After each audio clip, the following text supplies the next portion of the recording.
So, Jim has foamed in the right side of the truck, and just in time for the rain. It's kind of beautiful, and I like it when it falls. You can see it.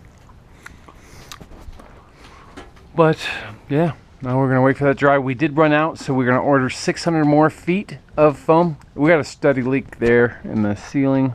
It's just from the window. Yeah.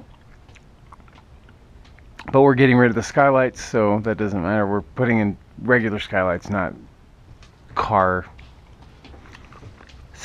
roofs.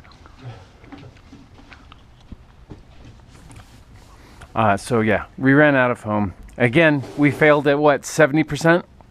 We got 70% of the way through those tanks before it failed? This one 100%. No, the big ones. The big one was Because I failed with the first set that I ordered. It went 100% in the red tank, and I would say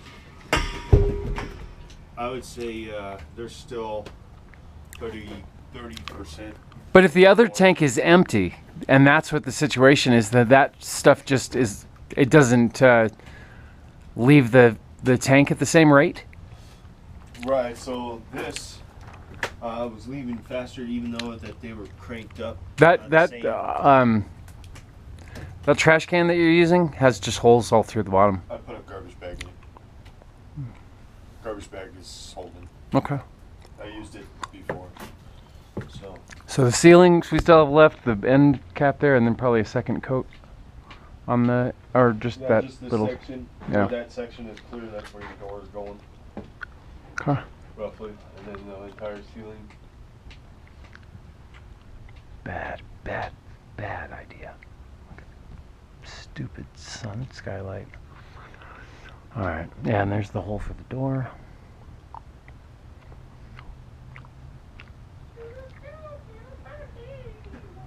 And then yeah, all this is foamed up all the way, so I can start building the walls.